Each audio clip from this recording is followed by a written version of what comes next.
Super কাপে Mohun Bagan super giant আর ডেম্পোর মধ্যে match গোল শূন্য ড্র হওয়ার ফলে ইস্টবেঙ্গল আর মোহনবাগানের সুপার কাপে ডার্বি ম্যাচের গুরুত্ব অনেকটাই বেড়ে গেল। যেখানে এই ডার্বি যে দল জয় করবে তারা কিন্তু নকআউট মানে সেমিফাইনালে প্রবেশ করবে, আর যে হারবে তারা কিন্তু টুর্নামেন্ট থেকে বিদায় নেবে। যেখানে ইস্টবেঙ্গল একটু সুবিধাজনক জায়গায় রয়েছে। ইস্টবেঙ্গল যদি মোহনবাগানের সঙ্গে ডার্বি ম্যাচ ড্র করতে পারে তাহলে কিন্তু ইস্টবেঙ্গল দল নকআউট মানে সেমিফাইনালে পৌঁছে যাবে, আর সেক্ষেত্রে মোহনবাগানকে বিদায় নিতে হবে সুপার কাপ থেকে। ইতিমধ্যেই এই মরশুমে এইটা কিন্তু 3 নম্বর ডার্বি হতে চলেছে। সবার প্রথম আমরা দেখেছিলাম ডুরান্ড কাপে, যেখানে ইস্টবেঙ্গল মোহনবাগানকে হারিয়ে দিয়েছিল। তারপর দেখলাম আইএফএ শিল্ডে, যেখানে টাই ব্রেকারে মোহনবাগান ইস্টবেঙ্গলকে হারিয়ে দিয়েছে। তো এবার 3 নম্বর ডার্বি হতে চলেছে সুপার কাপে। ডার্বি মানেই কিন্তু সবসময় একটা চাপের খেলা, যে দল এই চাপটাকে নিতে পারবে সেই দল কিন্তু চ্যাম্পিয়ন হবে এই ম্যাচের। তো যাই হোক, এই টুর্নামেন্টে ইস্টবেঙ্গল কিন্তু প্রথম ম্যাচ ড্র করেছিল ডেম্পোর সঙ্গে 2-2 গোলে, আর সেখানে মোহনবাগান সুপার জায়েন্ট দল চেন্নাইকে হারিয়ে দিয়েছিল 2-0 গোলে।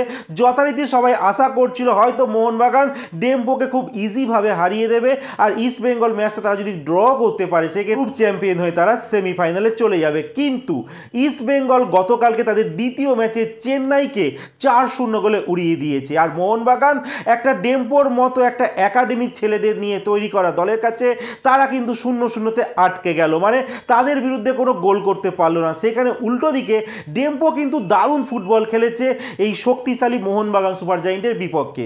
তো যাই হোক, এই মুহূর্তে ইস্টবেঙ্গলের পয়েন্ট 2 ম্যাচে 4 পয়েন্ট, মোহনবাগানেরও 2 ম্যাচে 4 পয়েন্ট, কিন্তু গোল পার্থক্যে ইস্টবেঙ্গল +4 আর মোহনবাগান +2। এই মুহূর্তে ইস্টবেঙ্গল আর মোহনবাগানের মধ্যে ডার্বি ম্যাচ যদি ড্র হয় সেক্ষেত্রে দুই দলের পয়েন্ট দাঁড়াবে 5 আর 5, মানে 3 ম্যাচে 5-5 করে পয়েন্ট তারা সংগ্রহ করেছে। সেক্ষেত্রে ইস্টবেঙ্গল গোল পার্থক্যে যেহেতু এগিয়ে থাকবে মানে +4, তারা কিন্তু কোয়ালিফাই করে যাবে সেমিফাইনালে। মোহনবাগান +2 থাকবে, তারা কোয়ালিফাই করতে পারবে না।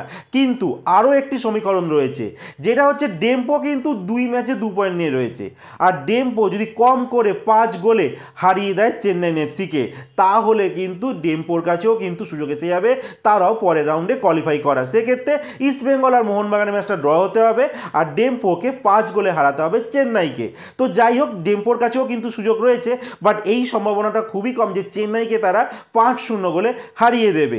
কিন্তু মোহনবাগানের সমীকরণটা একটাই, ইস্টবেঙ্গলকে হারাতে হবে, তাহলেই কিন্তু তারা পরের রাউন্ড মানে সেমিফাইনালে প্রবেশ করতে পারবে। তো এখনও অবধি যে সিনারিওটা রয়েছে, ইস্টবেঙ্গলের কাছে সবথেকে ভালো সুযোগ রয়েছে কম করে একটা ড্র, মোহনবাগানের কাছে জিততেই হবে, আর ডেম্পোর কাছে কিন্তু জিততে হবে +5 গোলে জিততে হবে, প্লাস ইস্টবেঙ্গল মোহনবাগান ম্যাচটা তাদের কাছে ড্র করতে হবে।